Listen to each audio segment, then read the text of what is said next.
மூலமா அவங்க உறவுகளை பாக்குறவங்க எங்க இருந்தாலும் தயவுசெய்து தொடர்புக்காக வாங்க.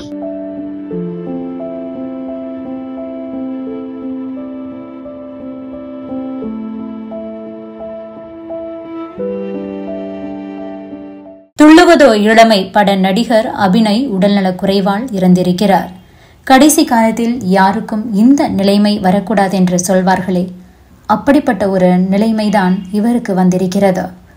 அப்பா அம்மா இல்லை, கையில் பணமும் இல்லை, சொந்த பந்தங்களும் கிடையாது, நண்பர்களும் கிடையாது. அவரின் நிலைமை தெரிந்து சிலர் உதவி இருக்கிறார்கள்.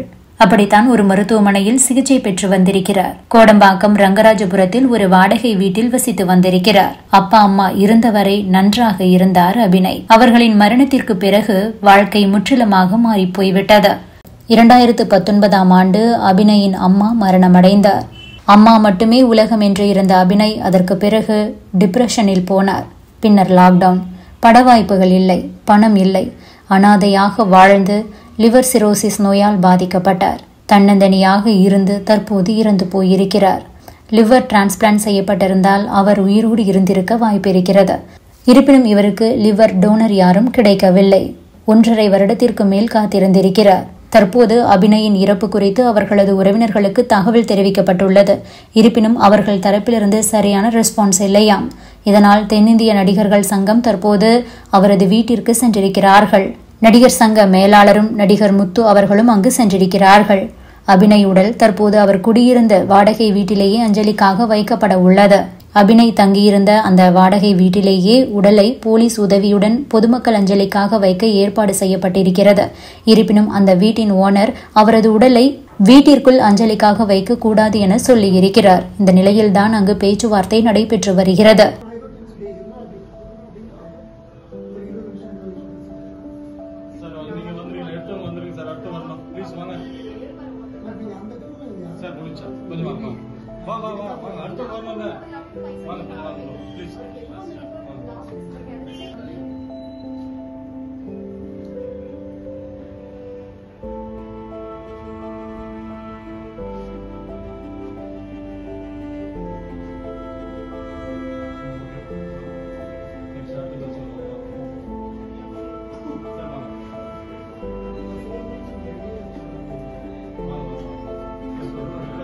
அனைவருக்கும் வணக்கம்.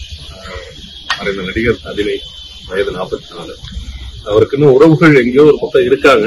பட் இந்த உங்களுடைய பத்திரிகை ஊடகங்கள் மூலமா அவங்க இந்த செய்தியை அதிகமாக போய் சேரணும். என்னன்னா, இது இப்போ தனிமையில இருந்து இறந்ததுனால அவர் எடுக்கிறதுல இருந்து எல்லாமே சேலஞ்சா இருக்கு. இப்ப காவல்துறை உதவியோடையும் தென்னிந்திய நடிகர் சங்கத்தினுடைய துணைத் தலைவர் கூச்சு Nassar sir, Karthi sir phone பண்ணி ஃபாலோ பண்ண தெரிய வந்த உடனடியாக வந்து பார்க்கறப்போ அவர் நள்ளிரவுலேயே இறந்திருப்பாருன்னு நினைக்கிறேன். காலையில யாரோ பார்க்கறப்பதான் இறந்திருக்காங்க தெரிஞ்சிருக்கு. இப்போ மருத்துவர்கள் உதவியும் நாடி இருக்கோம். ஏன்னா அவங்க இறந்த சர்டிஃபிகேட் வரும்போது அவங்க உறவுகளில் யாரோ ஒருத்தரை தொடர்பு கொண்டு எப்படியாவது அவங்ககிட்ட இருந்து ஒரு கிளாரிபிகேஷன் வாங்க வேண்டிய சூழல் இருக்கு. ஸோ அது வாங்கி தான் நான் நடத்தணும் அப்படின்னு சொல்லி காவல்துறை சொல்லியிருக்காங்க. நாங்கள் ஈவினிங் வரைக்கும் டைம் கேட்டிருக்கோம். அதுக்குள்ளேயே இந்த பத்திரிகை ஊடகங்களில் பார்க்குறவங்க முடிஞ்ச அளவுக்கு அவங்க உறவு யாராவது இருந்தாங்கன்னா சப்போர்ட் பண்ணாங்கன்னா கொஞ்சம் யூஸ்ஃபுல்லாக இருக்கும். என்ன எப்படி பண்றதுன்னு கூட எங்களால் ஒரு நடிகர் சங்கமா எடுத்து இதை நடத்தலாம் அப்படின்னு சொல்லி கூச்சிமுருகன் சொல்லியிருக்காங்க. ஸோ ஏற்பாடு பண்ணியிருக்காங்க. இது மூலமா அவங்க உறவுகளை பார்க்கறவங்க எங்க இருந்தாலும் தயவுசெய்து தொடர்புக்காக வாங்க. ஏன்னா உங்களை தொடர்பு கொள்றோம், பெங்களூர்ல இருக்காங்க, யாரும் அதுக்கான ரெஸ்பான்சிபிலிட்டி இல்லை. இங்க இருந்தவங்க இதுக்கு முன்னாடி இருந்தவங்க எல்லாம் அவர் மேல இருந்த அக்கறை கொண்டவர்கள் தான் 2-3 பேர் வந்திருக்காங்க. அவங்களாலேயும் இதுக்கான விடை சொல்ல முடியல. கண்டிப்பா ஈவினிங்குள்ள இருக்கிற எல்லா தலைவர்களும் அளவுக்கு அவர் தனியாக திரையுலகை கொண்டு சம்பாதிச்சிருக்காரு. கண்டிப்பா அவருடைய இறப்பு நன்றியா இருக்கும். முன்னாடி அபிநயை பத்தி அவங்க உறவுக்காரங்கள் யாராவது தொடர்பு கொள்ளணும்னு கேட்டிருந்தோம். இப்ப அவங்க உறவுகள்ல இருந்து ஒரு 2-3 பேர் தொடர்புக்கு வந்திருக்காங்க. அவங்க 2 பேர் வரேன்னு சொல்லியிருக்காங்க. இப்ப அவங்க வந்ததும் மாலை 4 மணி அளவில் அபிநய் அவர்களோட உடலை எடுத்து இங்கிருந்து ஏவிஎம் நன்மையானத்திற்கு எடுத்து சென்று அவர் உடல் தகனம் செய்ய இருக்கப்படுகிறது. இதை முன்னெடுத்து நடத்துறது தென்னிந்திய நடிகர் சங்கம் கூச்சுமுருகன் அவர்கள் தான் இதெல்லாம் முன்னெடுத்து நடத்த சொல்லியிருக்காரு. அவருக்கு இந்த தருணத்தில் மிகப்பெரிய நன்றி. அதே மாதிரி KPV பாலா அவரும் உடனிருந்து நம்ம பத்திரிகையாளர்கள் 1 பேர் வந்து இதுக்கு சப்போர்ட் பண்ணியிருக்காங்க. அனைவருக்கும் நன்றி. வர முடியவங்க 4 மணிக்குள்ள இந்த இடத்துக்கு வந்தீங்கன்னா நல்லா இருக்கும். இது ரங்கராஜபுரத்தில் இருக்க அவருடைய வீடு. அனைவருக்கும் நன்றி.